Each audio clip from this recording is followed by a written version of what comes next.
বিসমিল্লাহির রহমানির রহিম। আসসালামু আলাইকুম এভরিওয়ান। আশা করি সবাই ভালো আছেন। আলহামদুলিল্লাহ, আল্লাহর অশেষ রহমতে আমরাও ভালো আছি। আজকে আমি নিউ একটা ভিডিও নিয়ে আসলাম। আজকে আমার হাজব্যান্ড স্যান্ডউইচ বানাচ্ছে, তো ভাবলাম আমি আপনাদের সাথে শেয়ার করি। তো সে চিজ স্যান্ডউইচ বানাচ্ছে, সে ব্রেড নিয়েছে,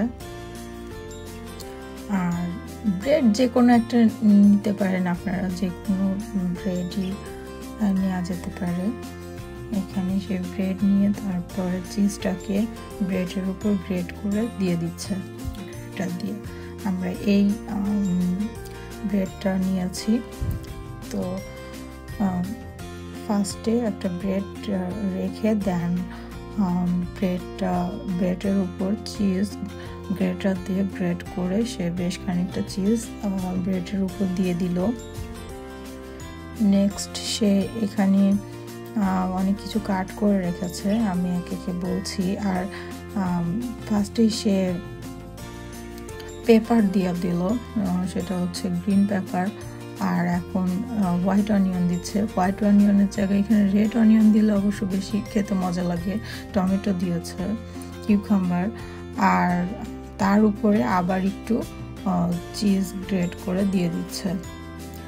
আর এখানে আমার হাজব্যান্ড আর একটা জিনিস অ্যাড করবে, তার নিজের স্পেশাল একটা সব কিছু দিয়ে সে একটা সসের মতো বানিয়েছে। আমি সেটা দেখি নাই, সে আগে থেকে এটা তৈরি করেছে। সে বলেনি আমার কাছে কি দিয়ে সে এই সসটা কি দিয়ে রেডি করেছে। নেক্সট আমি কখনো সসের রেসিপি দিব। সে অনেক 3-4টা জিনিস দিয়ে সে এই সসটা মেক করেছে। সব কিছু দেয়া হয়ে গেলে দেন সে আর একটা ব্রেড দিয়ে হালকা করে হাতে একটু চাপ দিয়ে নিবে। এটা স্যান্ডউইচ মেশিনেও করা যায়, বাট আমার হাজব্যান্ড এটা ফ্রাই প্যানে করে 2 পাশ ফ্রাই করে নিবে।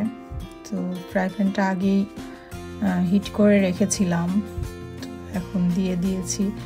দিয়ে দেওয়ার পর এক পিঠ ভালোভাবে হয়ে গেলে দেন আর এক পিঠে হালকা করে সেঁকে নিব। বাট দেওয়ার পরে হাত দিয়ে বা স্পুন দিয়ে এইভাবে চেপে চেপে দিতে হবে, যাতে ভিতরটাও একটু কুক হয়। তো আমরা এগুলাই করছিলাম। এটা আসলে আমাদের সন্ধ্যার দিকে নাস্তা ছিল। আমার হাজব্যান্ড সবার জন্য নাস্তা বানাচ্ছিল।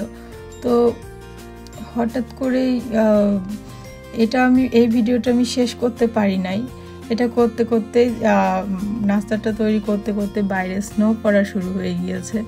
তো আমরা ওটা দেখতে চলে গিয়েছিলাম। এজন্য মিডিল থেকে যে কাট করে দেখাবো সেই ভিডিওটার পরে করা হয়নি। সে অবশ্য করেছিল, চপিং বোর্ডের উপর রেখে মিডিল আর কাট করে। ভিতরটাও মাশাআল্লাহ নাইসভাবেই কুক হয়েছিল। তো আমরা দাঁড়িয়ে উইন্ডোর কাছে দাঁড়িয়ে স্নো পড়া দেখছিলাম, অনেক ভালো লাগছিল। নাইট টাইমেও ওই দিন সন্ধ্যার দিকে স্নো পড়ে দেখেন কি অবস্থা, গাড়ি টাড়ি একদম ভরে গিয়েছে। স্নো তো দেখতে তো ভালোই লাগে, বাট যারা ওয়ার্ক করে আর এভরিডে যাদের বের হতে হয় তাদের অনেক কষ্ট হয়ে যায়, কারণ স্নোর মধ্যে যাওয়াটা অনেক বেশি কষ্ট।